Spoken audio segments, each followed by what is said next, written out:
ঘাড় ব্যথা থেকে মুক্তি পেতে এই সহজ টিপসগুলি মেনে চলুন।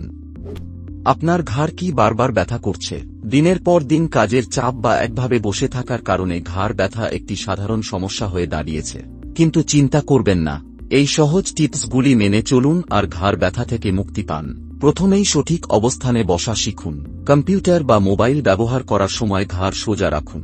মাথা সামনের দিকে ঝুঁকিয়ে রাখলে ঘাড়ের ওপর অতিরিক্ত চাপ পড়ে। একে বলে টেকনিক, তাই চেষ্টা করুন স্ক্রিন চোখের সোজাসুজি রাখতে। প্রতিদিন মাত্র 5 মিনিট স্ট্রেচিং করলে ঘাড়ের ব্যথা কমে যায়। সহজ স্ট্রেচের মধ্যে রয়েছে ঘাড় ডান এবং বাম দিকে ধীরে ধীরে ঘোরানো এবং কাঁধ উপরে নিচে করা। ঘুমানোর সময় সঠিক বালিশ ব্যবহার করুন।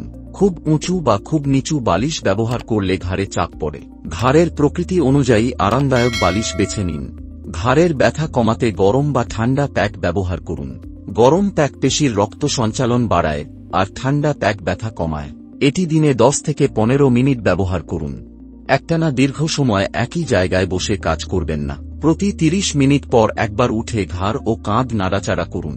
এতে রক্ত সঞ্চালন ভালো হবে এবং ব্যথা কমবে। এই সহজ টিপসগুলি মেনে চললে ঘাড় ব্যথা থেকে মুক্তি পেতে পারেন দ্রুত। মনে রাখবেন, নিয়মিত শরীরচর্চা সুস্থ জীবনযাপনের জন্য অত্যন্ত জরুরি। এই রকম টিপস আরও বেশি করে পেতে আমাদের চ্যানেল সাবস্ক্রাইব করুন এবং ভিডিওটি শেয়ার করতে ভুলবেন না। সবাই সুস্থ থাকুন।